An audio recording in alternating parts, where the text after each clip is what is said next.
lately ni I rajin buat live, so orang akan notice yang muka I tengah breakout. And ada orang cakap, muka you tengah berjerawat ke? Muka berjerawat, relax lah. Korang perasan tak, influencer-influencer yang muka flawless, dulu dia pernah breakout. So chill, jangan cakap sekarang. Sebab dulu pun I tak pernah breakout. Tiba-tiba I breakout, I rasa macam cantik juga, dah matured muka aku ni. Sebab I tak pernah naik acne dekat I punya pipi macam ni. This is the first time, but I enjoy the journey. Time I breakout ni, I lagi bijak memilih skincare. Banyak benda yang I belajar, I tengok ingredient before I letak dekat muka. So, itu adalah ilmu ya. Before this, I tak pernah pula terfikir nak tengok-tengok benda.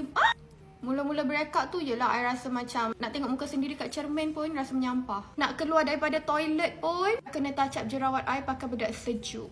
Bila dah lama-lama I tengok rasa macam it's okay, benda ni normal. I suka gila Make It Glow. Korang tengok sendiri I punya redness and dark spot I tadi hilang. Sumpah brush ni, kenapa function sangat brush ni? Memang dia akan nampak kuning tapi sabar ya. Ni after I dah blend foundation tadi, I mixkan dengan oil. First oil dulu, baru I blendkan dengan Make It Glow. And I rasa orang tak pandang pelik pun untuk benda tu. Boleh tak I nak settle kat I punya makeup laju sikit?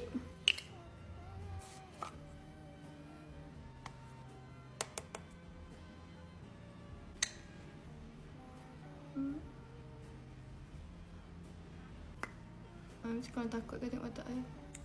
Okay. Alhamdulillah, my makeup pun dah siap. This is my full face makeup. So kepada acne fighter dekat luar, keep fight, jangan risau. Jerawat bukan aib. Okay, tak kurang pun kecantikan korang dalam diri tu. Bye bye.